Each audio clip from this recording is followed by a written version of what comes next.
Welcome back to our series, People, Places, and Things of the Bible. Our topic for today is Follow Me, Disciples. Our passage today comes from the Gospel of Matthew, chapter 4, verses 18 through 25. While walking by the Sea of Galilee, he saw two brothers, Simon, who was called Peter, and Andrew, his brother, casting a net into the sea, for they were fishermen. And he said to them, "Follow me, and I will make you fishers of men." Immediately they left their nets and followed him. And going on from there, he saw two other brothers, James, the son of Zebedee, and John, his brother, in the boat with Zebedee, their father, mending their nets. And he called them. Immediately they left the boat and their father and followed him. And he went throughout all Galilee, teaching in their synagogues and proclaiming the gospel of the kingdom, and healing every disease and every affliction among the people. So his fame spread throughout all Syria, and they brought him all the sick, those afflicted with various diseases and pains, those oppressed by demons, epileptics, and paralytics, and he healed them. And great crowds followed him from Galilee and the Decapolis, and from Jerusalem and Judea, and from beyond the Jordan.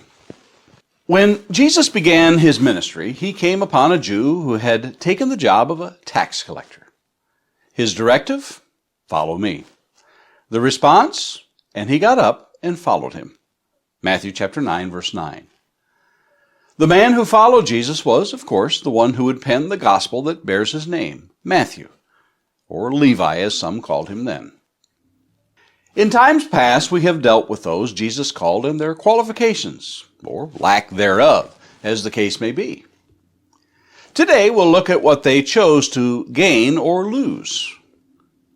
This has always been a point of concern. For some, the concern may be they stand to lose everything because of social, economic, and other considerations.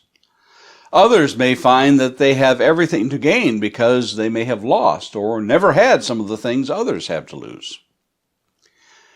Everyone, it seems, will perhaps fall into one of these two categories. In chapter 8, as Jesus is preparing to depart Capernaum on the north side of the Sea of Galilee and go to the other side, two people came to him who desired to follow. One is a scribe who wished to follow him wherever he went. The other, a disciple who wished to take care of important matters. Jesus' answers have troubled many over the centuries. Must I live as one without a home? Is it wrong to consider my family's needs? Within the context of this passage, we may have the key to understanding the text. The life of a scribe was one of prestige and honor, for these men were endowed with the education and training to interpret the law. They were considered among the elite of the Jews. Perhaps the thought of the scribe was to gain even more prestige from the teacher. Perhaps that was his goal.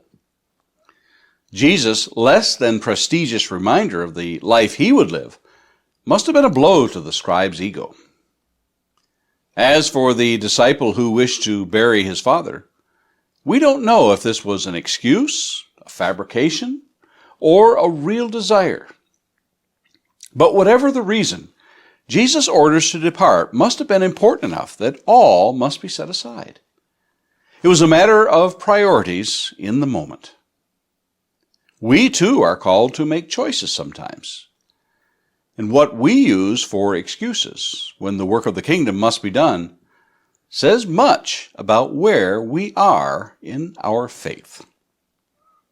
And Lord willing, let's meet here again tomorrow and look at more people, places, and things of the Bible.